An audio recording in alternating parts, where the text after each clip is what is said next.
Assalamualaikum warahmatullahi wabarakatuh. Perkenalkan, nama saya Lutfia Yati Jeva, NIM C1B020003 dari kelas R003 Manajemen. Ini saya akan menjelaskan tentang perencanaan jangka pendek break-even point dengan mata kuliah Manajemen Keuangan dan dosen pengampu Bapak Dr. Haji Tona Aurora Lubis, SEMM. Langsung saja, yang pertama, pengertian break-even point. Break-even point dapat diartikan sebagai suatu titik atau keadaan di mana perusahaan di dalam operasinya tidak memperoleh keuntungan dan tidak menderita kerugian. Dengan kata lain, pada keadaan itu keuntungan atau kerugian sama dengan nol. Hal tersebut dapat terjadi bila perusahaan dalam operasinya menggunakan biaya tetap dan volume penjualan hanya cukup untuk menutup biaya tetap dan biaya variabel. Selanjutnya, ada pun pengertian break-even point menurut para ahli. Yang pertama, menurut S. Munawir 2002, titik break-even point atau titik pulang pokok dapat diartikan sebagai suatu keadaan di mana dalam operasinya perusahaan tidak memperoleh laba dan tidak menderita kerugian atau sama dengan total penghasilan sama dengan total biaya. Yang kedua, menurut Purba 2002, titik impas break-even point berlandaskan pada pernyataan sederhana, berapa besarnya unit produksi yang harus dijual untuk menutupi seluruh biaya yang dikeluarkan untuk menghasilkan produk tersebut.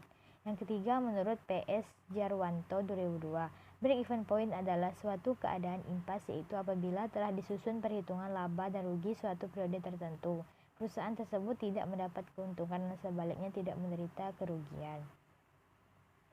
Selanjutnya, ada manfaat break-even point. Menurut Sutrisno dalam bukunya Manajemen Keuangan Teori, Konsep dan Aplikasi, menjelaskan ada beberapa manfaat lain yang bisa diambil dengan menggunakan konsep break-even point, yaitu sebagai berikut. Yang pertama, perencanaan penjualan atau produksi. Pada setiap awal periode, perusahaan sudah harus mempunyai perencanaan produksi dan penjualan. Rencana produksi dan penjualan bisa direncanakan dengan menggunakan konsep break-even point. Yang kedua, perencanaan harga jual normal. Salah satu keputusan yang harus diambil oleh manajer keuangan adalah penentuan harga jual. Harga jual merupakan sejumlah uang yang dibayarkan oleh pembeli untuk mendapatkan barang atau jasa yang diinginkan. Bagi perusahaan, harus jual harga bisa menutup semua biaya dan target keuangan. Ketiga, perencanaan metode produksi. Analisis break-even point ini juga sering digunakan untuk menentukan alternatif pemilihan metode produksi atau mesin produksi. Ada mesin produksi yang mempunyai karakteristik biaya tetap rendah, biaya tetap variabel tinggi atau sering disebut padat karya, atau biaya tetap tinggi tetapi biaya variabel per unit rendah, sering disebut padat modal. Yang keempat, titik tutup pabrik. Alat yang dapat digunakan manajemen dalam mengadakan analisis penutupan perusahaan tersebut adalah analisis titik tutup pabrik atau sering disebut shutdown point. Apabila perusahaan beroperasi di bawah break-even point, berarti perusahaan secara akuntansi mengalami kerugian, namun secara cash flow atau aliran kas, perusahaan masih mendapat sisa kas selama penerimaan penghasilan masih bisa menutup biaya variabel dan biaya tetap tunai. Selanjutnya, biaya berdasarkan analisis break-even point. Biaya yang dikeluarkan perusahaan dapat dibedakan sebagai berikut. Yang pertama, variable cost atau biaya variabel. Variable cost merupakan jenis biaya yang selalu berubah sesuai dengan perubahan volume penjualan, di mana perubahan tercermin dalam biaya variabel total.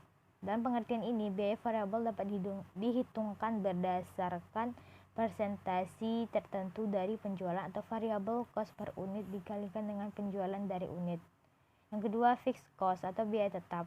Fixed cost merupakan jenis biaya yang selalu tetap dan tidak berpengaruh oleh volume penjualan, melainkan dihubungkan dengan waktu function of time, sehingga jenis biaya ini akan konstan selama periode tertentu. Contoh, biaya sewa, depresiasi bunga, berproduksi atau tidaknya perusahaan, biaya ini tetap dikeluarkan. Yang ketiga, semi variable cost. Semi variable cost merupakan jenis biaya yang sebagian variabel atau dan sebagian tetap, yang kadang-kadang disebut dengan semi fixed cost.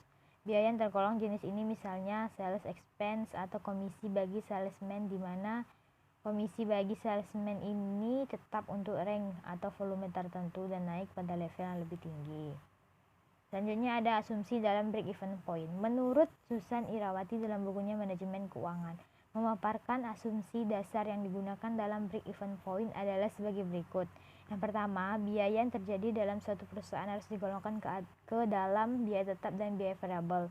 Yang kedua, biaya variabel yang secara total berubah sesuai dengan perubahan volume, sedangkan biaya tetap tidak mengalami perubahan secara total. Yang ketiga, jumlah biaya tetap tidak berubah walaupun ada perubahan kegiatan, sedangkan biaya tetap per unit akan berubah-ubah. Yang keempat, harga jual per unit konstan selama periode dianalisis. Yang kelima, jumlah produk yang diproduksi dianggap selalu habis terjual. Yang keenam, perusahaan menjual dan membuat satu jenis produk. Bila perusahaan membuat atau menjual lebih dari satu jenis produk, maka perimbangan hasil penjualan setiap produk tetap. Selanjutnya ada kelemahan analisis break-even point. Asumsi yang menyebutkan harga jual konstan padahal kenyataan harga ini kadang-kadang harus berubah sesuai dengan kekuatan permintaan dan penawaran di pasar.